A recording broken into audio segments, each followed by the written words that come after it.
आज आम शिखा pack muscle ताको आम सर्ट रे कहते चेस्ट से मसल नाडा पेक आम चेस्ट कहते तार first exercise incline dumbbell press आसंतु आज देखिए एक्सरसाइज केमती करा जाए। फास्ट आम डंबल धरिले डंबल धरिक आसला एक बसला डंबल दीटा जगह ये गोड़ आंठू पाखे देह पाखे ना आंठू पाखे रख आंठू पाखे रखी देह आ गोड़ दीटा जगह एका सागर टेकिबे देखो मुवमेंटा एका सागर इन ना शोई पड़े तापर दीटा जगह वेट एका सागर टेकिकी चेस्ट ऊपर को आने यहाँ आम स्टार्टिंग पोजिशन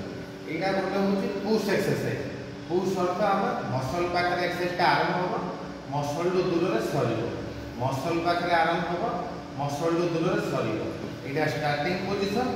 यहाँ एंडिंग पोजिशन यहाँ हूँ इनक्लाइन डंबल प्रेस यहाँ के पेट आड़े मारे यहाँ शोल्डर पाख यहाँ स्टार्टिंग शोल्डर आउ फुल रेंज ऑफ मोशन पूरा ऊपर को टेकिबे पूरा तल को खसेबे पूरा ऊपर पिला माने बहुत ओजन धरिदेवे आ फुल रेंज ऑफ मोशन करि परिबे ताके एति ना फुल रेंज ऑफ मोशन आउ मिनिमल सपोर्ट पछाड़े जन को छिड़ा करे देबे हेवी वेट धर देबे सी का पुश कर दउतु आपण किछि नै ना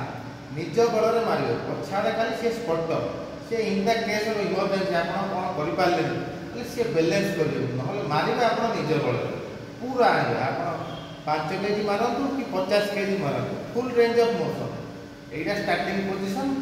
एटा एंडिंग पूरा तळ को आनिबे पूरा ऊपर को देखिबे पूरा तळ को सरिला परे एटा सरिबे गोड़ दिना रखी आउ थरे आनि देबे एटा गोटे कंपाउंड मूवमेंट आ muscle development incline dumbbell press chest बहुत इफेक्टिव एक्सरसाइज आउ हेवी वेट न मारिले केबल चेस्ट डेवलप होबो चेस्ट गोटे बड़ मसल सेतमा हेवी वेट दरकार और पूरा क्वालिटी पछाड़े जन सपोर्ट करी